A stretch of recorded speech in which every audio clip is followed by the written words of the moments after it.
let's say President Trump does order these 30,000-pound bombs to be dropped and whatever other military coordination is necessary to effectuate them, and all hell breaks loose. How do you expect Russia, China, Pakistan to react? First of all, you're talking about at least 100 aircraft that will be employed if you go after these nuclear sites, because it's not just a function of a B-2 or B-1 bomber flying overhead and dropping munitions. You have to suppress enemy air defenses, or at least try to. You try to knock out whatever you can in terms of radars and air defenses to clear the way, or create a corridor, if you will, that will allow these aircraft to approach close enough to deliver their weapons. So this is a major operation. I think the Chinese, the Russians, everyone will wait to see how this first operation comes off.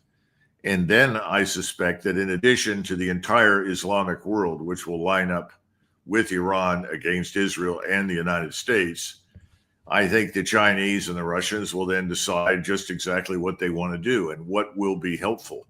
But keep in mind that the Chinese and the Russians are not interested in going to the next level. That is, going beyond a regional war and making this thing global. They would prefer not to do that. So whatever they do will be a function of how this first phase of the operation is carried out.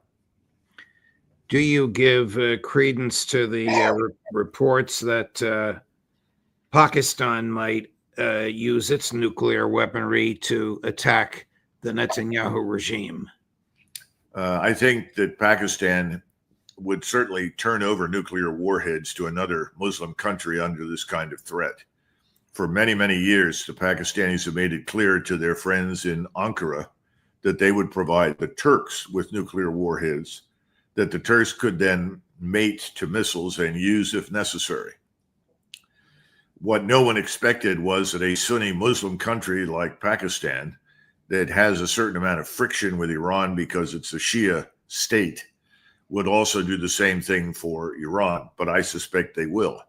In other words, I don't think Pakistan will launch something from Pakistan. Whatever happens, it will come from another location, probably in Iran or somewhere else nearby, and therefore be used against us and Israel. Now, when I say us, we're not really representing target arrays at this point for nuclear weapons. And I don't think to suppress us or damage us, the Iranians need a nuclear weapon. If there were a nuclear weapon involved, it would only come in response to something the Israelis did.